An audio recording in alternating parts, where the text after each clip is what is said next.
सभी को मेरा वंदे मातरम। आज हम पढ़ेंगे जीवाणुओं में प्रचलन अंग। इससे पहले वीडियो तक हम लोगों ने जीवाणु की संरचना को देख लिया था। आज हम पढ़ेंगे जीवाणुओं में प्रचलन अंग। तो प्रचलन अंग का मतलब क्या होता है, तो सबसे पहले हम ये जान लेते हैं कि प्रचलन अंग क्या होते हैं करके, है ना। तो जीवों में प्रचलन के लिए, है ना, यानी कि गति के लिए, जैसे कि एक स्थान से दूसरे स्थान पर जाने के लिए, है ना, उसी को प्रचलन कहा जाता है। तो जीवों में प्रचलन के लिए, है ना, यानी कि एक स्थान से दूसरे स्थान पर जाने के लिए उनमें अंग पाए जाते हैं, उसी को बोला जाता है प्रचलन अंग। जैसे कि मनुष्यों में क्या पाया जाता है, मनुष्यों में पैर होता है ना, वो उनका प्रचलन अंग है। पक्षियों में एक स्थान से दूसरे स्थान पर जाने के लिए क्या पाए जाते हैं, पंख पाए जाते हैं, तो वो उनका प्रचलन अंग है। मछलियों में भी क्या पाए जाते हैं, पंख पाए जाते हैं, पूंछ पाया जाता है ना। और कुछ में क्या होते हैं कि पूंछ भी पाए जाते हैं, वो क्या होते हैं, उनके प्रचलन अंग होते हैं। जैसे कि युगलीना में अगर हम बात करेंगे तो उनमें क्या होता है, एक कशाभिका पाया जाता है ना, उसको उनका प्रचलन अंग कहते हैं। तो सेम उसी प्रकार से जीवाणुओं में भी क्या होता है, प्रचलन अंग पाया जाता है। तो जीवाणुओं का प्रचलन अंग होता है कशाभिका, है ना। क्या होता है, जीवाणुओं का प्रचलन अंग है कशाभिका। ये है, एक लंबी रचना होती है जो पूंछ के समान दिखाई देती है ना। आप याद कीजिए, जब जीवाणुओं की संरचना पढ़े थे तो उसमें एक क्या बनाए थे, फ्लैजिला बनाए थे, उसी को बोला जाता है जीवाणुओं का प्रचलन अंग। इसको इंग्लिश में बोलते हैं फ्लैजिला, है ना। ये प्रचलन अंग क्या करता है, जीवाणुओं को एक स्थान से दूसरे स्थान पर जाने में मदद करता है ना, यानी कि उसको चलने में हेल्प करता है। तो हम यहाँ पर लिख सकते हैं कि जो जीवाणु, क्योंकि हर जीवाणु क्या होते हैं, लोकोमोशन या मूवमेंट नहीं कर पाते हैं, है ना। तो जो जीवाणु एक स्थान से दूसरे स्थान पर या चलने में क्या होते हैं, समर्थ होते हैं, तो उनमें क्या पाई जाती है, कशाभिका पाई जाती है। तो इसको हम लिख सकते हैं कि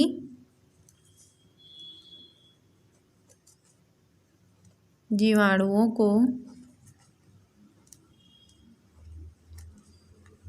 चलने में हेल्प करता है ना। तो ये जो कशाभिका है वह बैक्टीरिया में पाया जाता है, जो जीवाणुओं को चलने में मदद करता है। तो अब हम इस कशाभिका के आधार पर जीवाणुओं के प्रकार देखेंगे, क्योंकि अलग अलग जीवाणुओं में अलग अलग प्रकार के कशाभिका पाए जाते हैं। अब हम देखेंगे कशाभिका के आधार पर जीवाणुओं के प्रकार, क्योंकि अलग अलग जीवाणुओं में अलग अलग प्रकार के कशाभिका पाए जाते हैं। प्रश्न यहाँ पर यह आता है कि जीवाणुओं में प्रचलन अंग क्या होता है, तो कशाभिका होती है। क्वेश्चन इस तरीक़े से भी पूछा जाता है कि जीवाणुओं के प्रचलन अंग को समझाइए, तो आप इसी तरीक़े से इसको आगे डील करेंगे। तो यहाँ पर हम देखेंगे कशाभिका के आधार पर जीवाणुओं के प्रकार। तो जीवाणु निम्न प्रकार के होते हैं, किसके आधार पर, कशाभिका के आधार पर। तो सबसे पहला होगा मोनोट्राइकस, है ना, सबसे पहला होगा मोनोट्राइकस।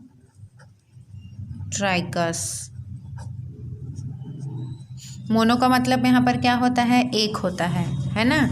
यहाँ पर मोनो का मतलब है एक, ठीक है। तो यहाँ पर क्या होगा, मोनोट्राइकस में ऐसे बैक्टीरिया जिनके, है ना, एक सिरे पर कशाभिका पाया जाता है, मतलब एक ही कशाभिका पाई जाएगी, ठीक है। तो उस प्रकार के बैक्टीरिया को बोला जाता है मोनोट्राइकस बैक्टीरिया। तो यहाँ पर हम देखेंगे कि ऐसे बैक्टीरिया जिनके एक सिरे पर फ्लैजिला प्रेजेंट होता है। हम बैक्टीरिया की संरचना जानते हैं कि वह किस प्रकार से होता है, तो वह एक कैप्सूल लाइक स्ट्रक्चर होता है। तो इसके दो सिरे होते हैं, एक इधर और एक इधर। तो यहाँ पर बोला गया है कि जो मोनोट्राइकस बैक्टीरिया हैं उनके केवल एक सिरे पर ही फ्लैजिला प्रेजेंट होता है। तो हम इसके केवल एक सिरे पर इस प्रकार से क्या कर देंगे, फ्लैजिला दिखा देंगे, है ना। तो ये है मोनोट्राइकस बैक्टीरिया। इसका एग्जाम्पल है विब्रियो कॉलेरी। एग्जाम्पल इम्पॉर्टेंट है, तो इसमें आएगा विब्रियो कॉलेरी, है ना। ये क्या करता है, एक बार मैं बताई भी थी, ये कॉलरा नामक बीमारी उत्पन्न करता है ना, जिसमें रोगी को क्या होता है, तेज बुखार आता है। तो विब्रियो कॉलेरी क्या है, जिसमें एक ही फ्लैजिला प्रेजेंट होते हैं, इसलिए इसको मोनोट्राइकस कहा जाता है। दूसरा हम देखेंगे एम्फीट्राइकस।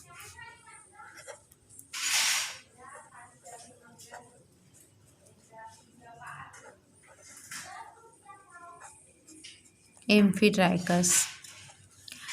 दूसरा है एम्फीट्राइकस बैक्टीरिया। इसमें क्या होता है कि यहाँ पर एक सिरे पर फ्लैजिला था, तो अब एम्फीट्राइकस में क्या होगा कि इसके दोनों सिरे पर एक एक फ्लैजिला प्रेजेंट होगा। मतलब एक एक फ्लैजिला दोनों सिरे पर प्रेजेंट है, मतलब फ्लैजिला की संख्या यहाँ पर कितनी हो जाएगी, 2 हो जाएगी, है ना।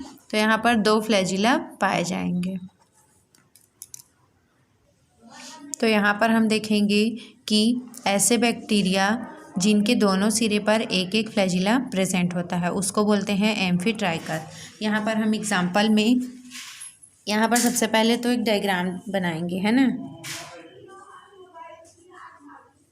ये बैक्टीरिया है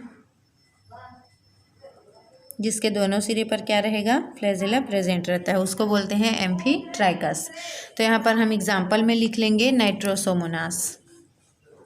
जिसमें 2 फ्लैजिला प्रेजेंट होते हैं उस बैक्टीरिया का नाम है नाइट्रोसोमोनास,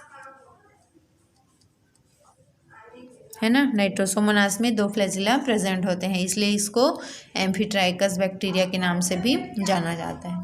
अब हम तीसरा देखेंगे लोफोट्राइकस। तीसरा है लोफोट्राइकस। लोफोट्राइकस में क्या होता है कि इसमें जो बैक्टीरिया के जो 2 सिरे होते हैं, है ना, उसमें फ्लैजिला का समूह पाया जाएगा। इससे पहले तक क्या था कि सिंगल सिंगल थे, है ना, लेकिन अब क्या होगा, एक समूह पाया जाएगा। तो इसमें है कि लोफोट्राइकस जो बैक्टीरिया होते हैं उसके दोनों सिरे पर फ्लैजिला का क्या पाया जाएगा, समूह पाया जाएगा। मतलब एक से अधिक फ्लैजिला उपस्थित होते हैं। तो यहाँ पर हम डायग्राम में देखेंगे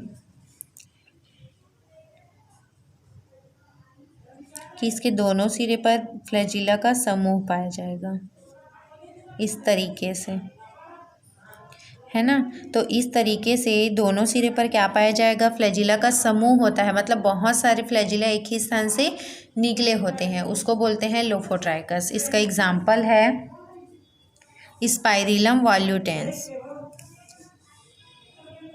एग्जाम्पल में हम लिख लेंगे स्पाइरिलम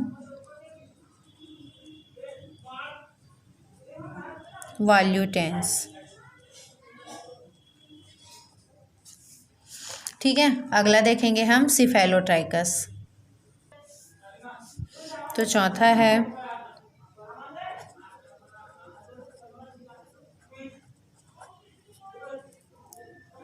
सिफेलोट्राइकस।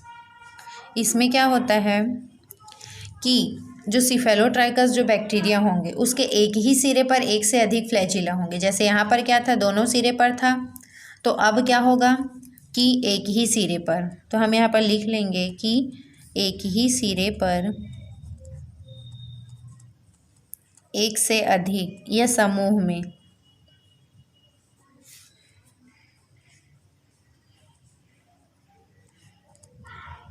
एक से अधिक फ्लैजिला प्रेजेंट होते हैं। ठीक है। तो इसका हम डायग्राम देखते हैं। इसमें क्या होगा कि यहाँ पर बोला गया है कि एक ही सिरे पर एक से अधिक फ्लैजिला, तो हम कोई भी एक सिरे पर क्या कर देंगे, एक से अधिक फ्लैजिला को शो करेंगे, है ना। तो ये क्या है, सिफेलोट्राइकस बैक्टीरिया। इसका एग्जाम्पल है स्यूडोमोनास।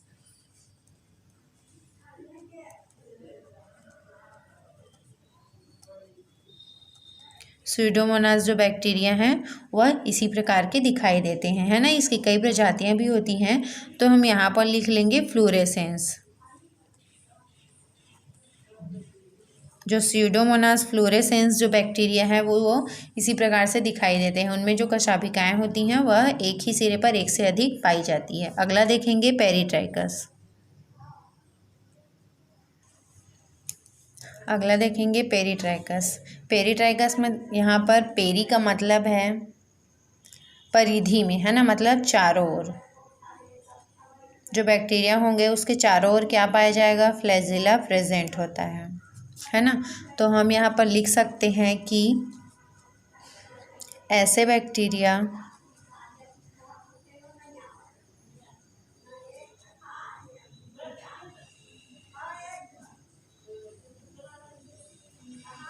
जिनके संपूर्ण शरीर पर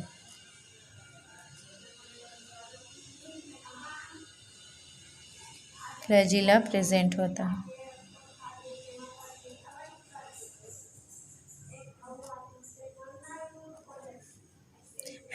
पेरी का यहाँ पर पेरीट्राइकस है, तो पेरी का मतलब होता है चारों ओर, तो यहाँ पर चारों ओर क्या पाया जाएगा, फ्लैजिला पाया जाता है। हम यहाँ पर डायग्राम में देखेंगे,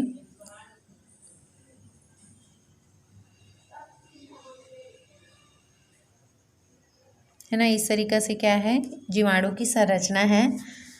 तो यहाँ पर क्या होगा कि जो फ्लैजिला हैं वह चारों तरफ प्रेजेंट होते हैं इस तरीके से। तो इस प्रकार के जो चारों तरफ फ्लैजिला प्रेजेंट होते हैं उस प्रकार के बैक्टीरिया को कहा जाता है पेरीट्राइकस बैक्टीरिया। हम इसका एग्जाम्पल लिख लेते हैं। जो साल्मोनेला टाइफी आता है ना, जो टाइफाइड रोग उत्पन्न करते हैं वो इसी तरीक़ा से दिखाई देते हैं। तो यहाँ पर एग्जाम्पल में लिख लेते हैं, साल्मोनेला टाइफी, ये जो जीवाणु है वह टाइफाइड रोग उत्पन्न करता है। टाइफाइड आप सभी को पता ही होगा, है ना। और क्या है, इस्चेरिचिया, इस्चेरिचिया कोलाई।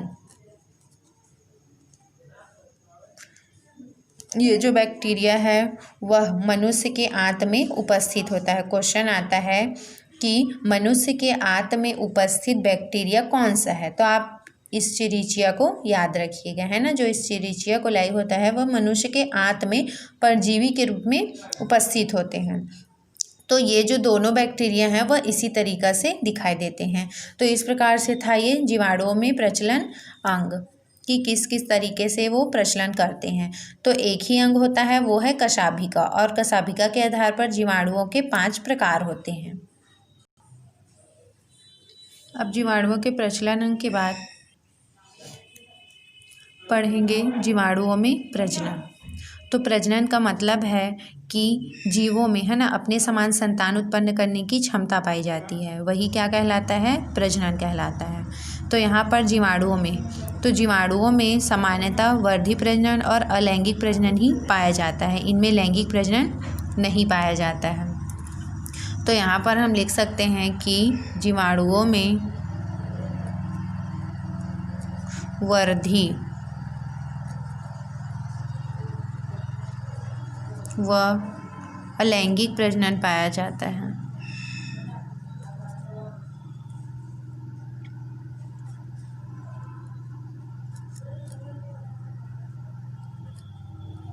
यहाँ पर वर्धी और अलैंगिक का मतलब है कि वर्धी का मतलब होता है कि जो उसकी कायिक भाग होते हैं ना, मतलब जो शरीर पाए जाते हैं, जीवाणुओं की जो कोशिकाएं होती हैं उन्हीं से ही क्या होता है, उभार युक्त संरचना बनकर वो अलग हो जाते हैं, और वो जीवाणुओं के क्या कहलाते हैं, संतान कहलाते हैं। तो वो वर्धी है।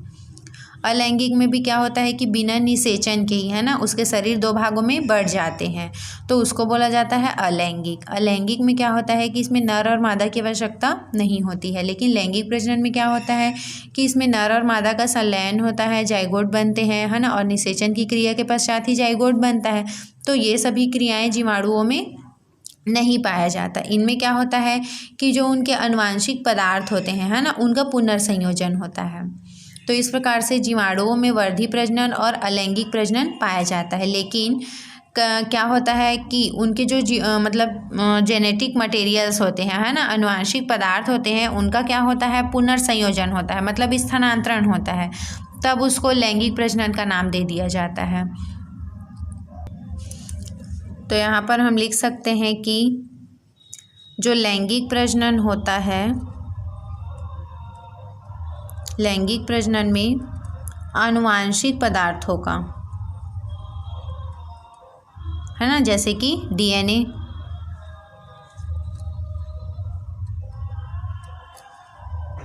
पुनर्संयोजन होता है।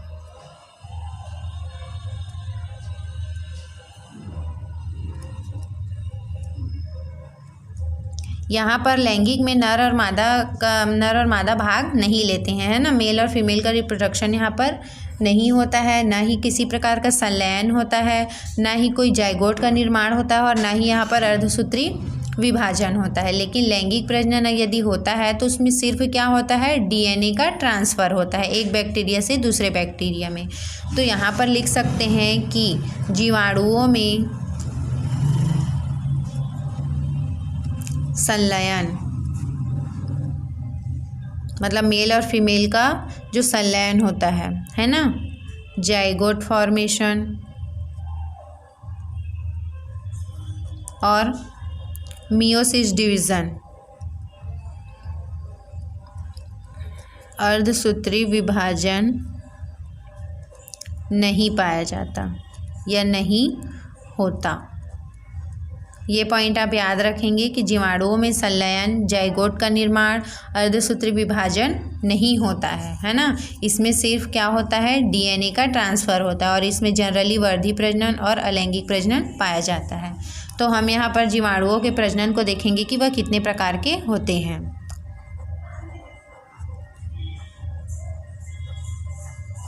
तो प्रजनन में जीवाणु के 3 प्रकार पाया जाता है, जिसको हमने ऊपर लिखा है।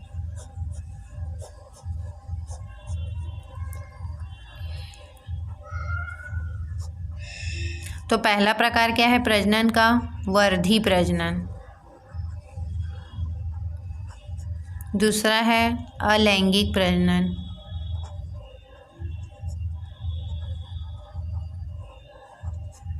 और तीसरा है लैंगिक प्रजनन, जिसमें केवल डीएनए का ट्रांसफ़र होता है। इसमें संलयन और जाइगोट का निर्माण नहीं होता है ना, याद रखिएगा इसको। तो यहाँ पर वर्धी का मतलब क्या है कि उसके कायिक भाग से ही प्रजनन हो जाता है ना। कायिक मतलब जो शरीर होता है ना, उसके भाग से ही क्या होता है, प्रजनन की क्रिया हो जाती है। अलैंगिक में क्या होता है, अलैंगिक में बिना निषेचन के ही है ना न्यू जो जनरेशन है उसका निर्माण हो जाता है। तो यहाँ पर लिख सकते हैं हम कायिक भाग द्वारा प्रजनन। इसमें क्या होता है, बिना निषेचन के, क्योंकि अलैंगिक प्रजनन में केवल एक ही जनक भाग लेते हैं है ना। तो बिना निषेचन के ही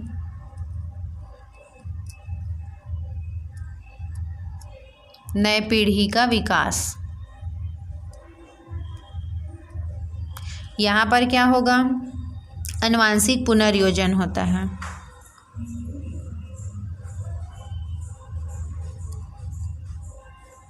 आनुवांशिक पुनर्संयोजन।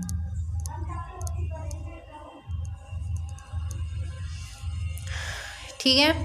तो इस प्रकार से जीवाणुओं में प्रजनन 3 प्रकार से पाया जाता है। वर्धी प्रजनन, इसमें क्या होता है कि जो कायिक भाग होते हैं है ना, उससे क्या होता है, उभार युक्त संरचना निकलती है और वही कुछ समय पश्चात अलग हो जाते हैं। ठीक है, और वो संतान के रूप में परिवर्तित हो जाते हैं। अलैंगिक प्रजनन में क्या होता है कि इसमें नर और मादा भाग नहीं लेते हैं, इसलिए बिना निषेचन के ही नई पीढ़ी का क्या हो जाता है, विकास हो जाता है। लैंगिक प्रजनन में क्या होगा, इसमें केवल आनुवांशिक पुनर्संयोजन होता है ना, मतलब डीएनए का एक जीवाणु से दूसरे जीवाणु में ट्रांसफ़र होता है। तो यहाँ पर जो वर्धी प्रजनन है उसके भी प्रकार हैं। तो यहाँ पर वर्धी प्रजनन भी 2 प्रकार के होते हैं। पहला है मुकुलन,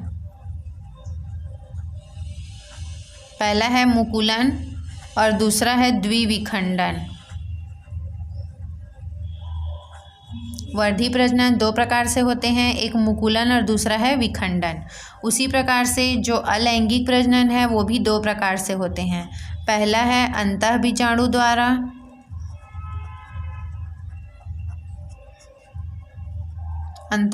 द्वारा, और दूसरा है चल बीजाणु द्वारा।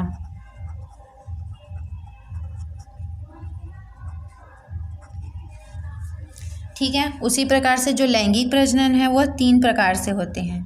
पहला है संयुग्मन,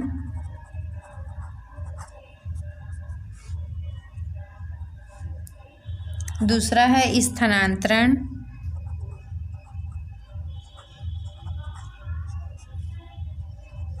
और तीसरा है पराक्रमण। ठीक है। तो इस तरीक़ा से है जीवाणुओं में प्रजनन। अब हम अगले वीडियो में इसके डिटेल को देखेंगे कि वर्धी प्रजनन क्या होता है, उसके 2 प्रकारों को भी आगे देखेंगे। इसी प्रकार से अलैंगिक को भी देखेंगे और लैंगिक प्रजनन को भी देखेंगे। तो आज के लिए बस इतना ही था, है ना। आज के हम इस वीडियो में क्या क्या पढ़ लिए हैं, जीवाणुओं में प्रचलन अंग पढ़े हैं। तो जीवाणुओं का प्रचलन अंग होता है फ्लैजिला। उसी प्रकार से जीवाणुओं में प्रजनन पढ़ें। तो जीवाणुओं में जनरली 2 प्रकार के ही प्रजनन पाया जाता है, वर्धी प्रजनन और अलैंगिक प्रजनन। लेकिन जो डीएनए का यदि स्थानांतरण होता है उसको लैंगिक प्रजनन का नाम दे दिया जाता है। ठीक है, तो इस प्रकार से था ये जीवाणुओं में प्रजनन। आगे का हम अगले वीडियो में देखेंगे। Thank you.